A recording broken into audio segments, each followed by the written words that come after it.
Hi guys, Charlie Matthews here, and in this video I'm going to be doing a comparison between the new Google Home Mini speaker by Google and Apple's Siri. So let's get right into the video.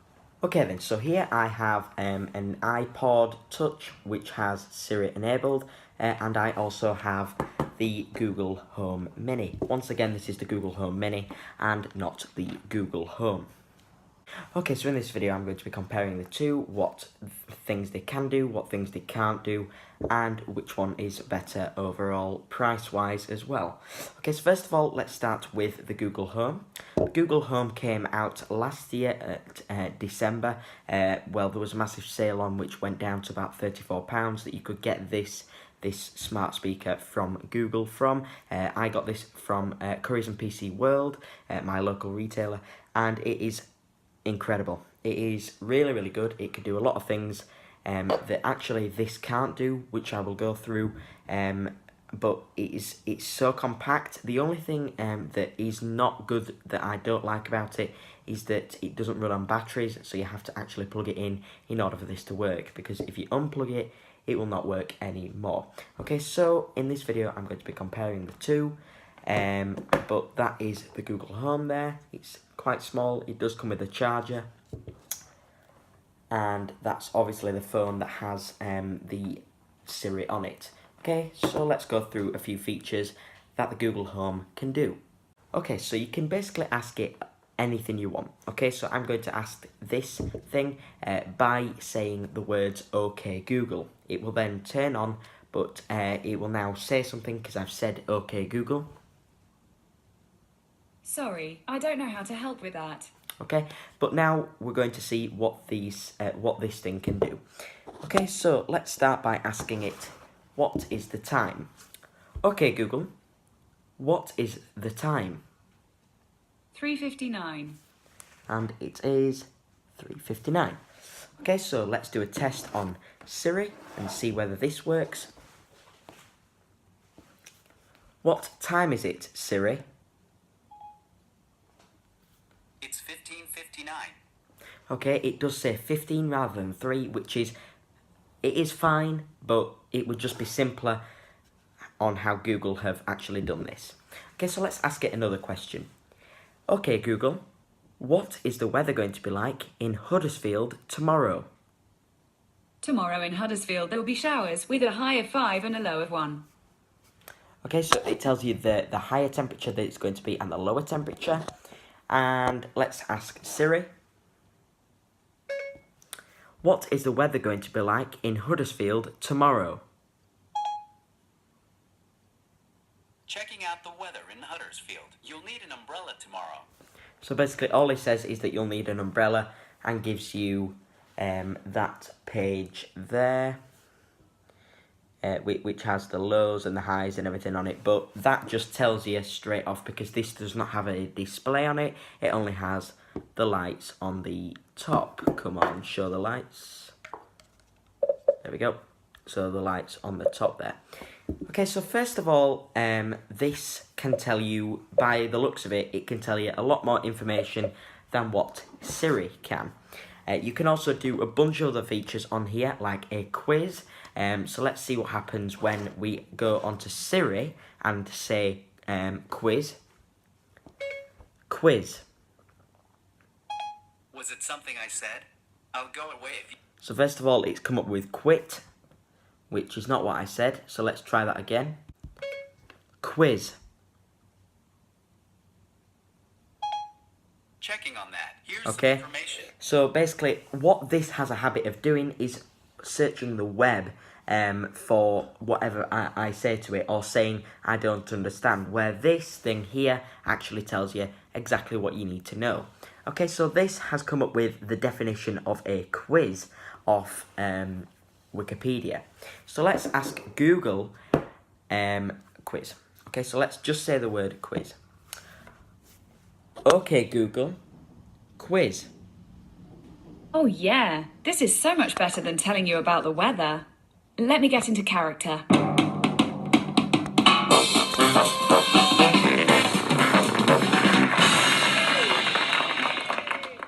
Welcome to Are you feeling lucky? It's a rhetorical question. It's very good. It's also the name of this game.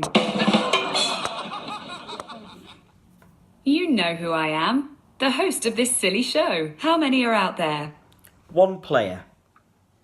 We're playing solo. We'll do 5 questions. For this game, I'll call you Flamingo. Okay, let's get things started. You can always pop out of the game by saying stop. It's about sports. Okay, Google. Against who? Stop. Are you sure you want to quit? Yes. All right, I'll be right here if you change your mind.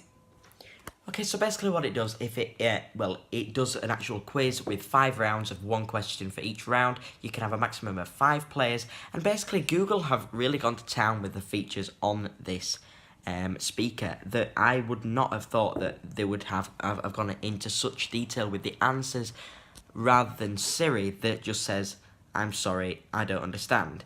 Okay, so it can be quite annoying with the features on Siri compared to the features on the new Google Home. Okay, so let's ask Siri, tell me about my day. Tell me about my day. You don't have any events in your calendar for today. Okay, so I don't have any events, but that is all it says. Let's ask Google what is in my day. Okay, Google, tell me about my day. Good afternoon, Charlie. It is 4:03 p.m. So it goes through all of these Right different now in things. Skelmanthorpe it's 7 degrees and cloudy. Today there'll be showers with a forecast high of 8 and a low of 2. Have a good day. Here's the latest news. Then it reads you the From news. headlines from BBC News at 3:21 p.m. today. Theresa May has apologised for delays to operations and hospital admissions. So it goes as the through all latest of these figures different show things, that and to the simply NHS stop in it, England is you struggling say, to cope with "Okay, winter Google, pressures. stop." Almost 17,000 Okay, patients Google, were made to wait. Stop. What I did notice about this, the microphone on it, is that it is so sensitive, and that is great. So let's do a little experiment. It is so windy out there. Wow. Okay, so let's do a little experiment. So I'm just going to move away every time. So let's just do it from here. Okay, Google. Okay, it comes on there.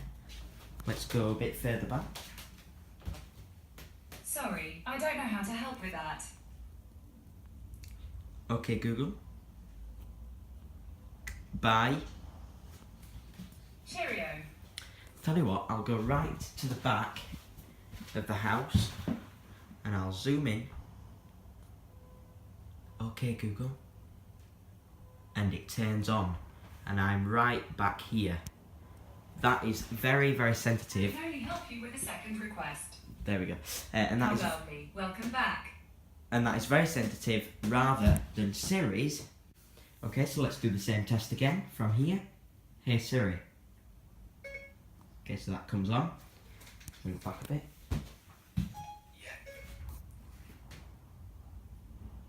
Hey Siri. Okay, so that works. Let's move back even further to the back of the house and let's see if it actually comes up. Hey Siri. Hey Siri. Hello. Oh wow, so it does actually work, but in the previous experiments that I have done, that has not worked. But that there, it only came up with hey, but still, that's pretty good. So my mistake, the microphone is actually pretty good on both of the devices.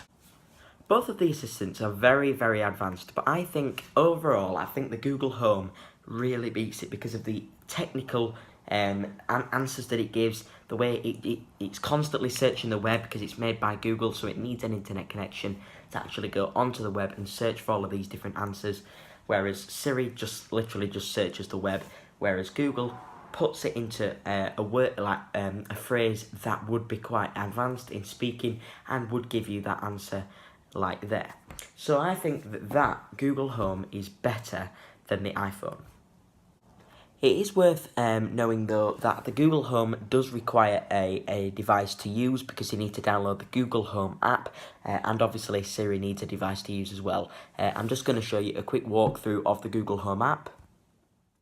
Okay, so when you open the Google Home app, there is a little thing in the top right hand corner, which is your device. So if you click that, it comes up with your device, and mine is a living room speaker. Okay, so if you click on the three dots on that bit and click on settings, it can go through all of the different things that you want to have on the Google Assistant, like music, home control, connect it to the Wi-Fi, the guest mode, and all of these different things like paired Bluetooth devices and parental controls and all of these things. Okay, so if we just go off that and we go back again, there are things that you can do on like home control. This will take you to the Google Assistant app. You can change the name of your device. So mine's currently called Ian's Google Home. But we can also change it to anything we want. If we go back to the Google Home app, we can tell it to do anything. So like, it's really good. Okay, so I just gave you a quick walkthrough of the Google Home app. There will be a video on my YouTube channel explaining what the Google Home app can do for your Google Home, but that is just explaining a quick few of the features. It is worth knowing, however, that the Siri can text, call and FaceTime people, whereas the Google Home cannot, because there is no SIM card slot for a SIM card to be installed. Therefore, you can't access your mobile data coverage. Therefore, you can't text, call or FaceTime anybody. Also, you can't FaceTime anybody because there isn't a camera on it. Okay, so in my view, the Google Home is better than the iPhone's Siri, and I think that Google have a great team there that works on the products. I think iPhones and iOS and Siri has quite a lot to live up to in the world of technology at the moment, because it seems that other companies are taking over, because there was a recent inquiry which said about that iPhones are being slowed down for the older iPhones, because basically Apple want you to buy the newer phones, which sounds really dodgy. Google does not do that at all. Google are very, very trusted. I am going to continue using an iPhone. However, for the Siri and the Assistant, I would definitely, if I had the Google Home on me at all times, I would definitely use that over Siri. One thing that I would change, as I said earlier, is that I would have batteries in the actual Google Home that were rechargeable, like obviously your iPhone now, because you can take it out places and you can use it, apart from the Google Home, which does not offer that. So thank you for watching this video, guys. If you did like it, please leave a like on the video and subscribe to the channel for more content. Also, please leave a comment down below if you have any questions on either Google's Home or iPhone Siri. So thank you for watching, and I will see you in the next video. Bye-bye. Also, please make sure to check out my Instagram. It's in the description below, but it is also on the bottom there, at Charlie Matthews UK. See you later.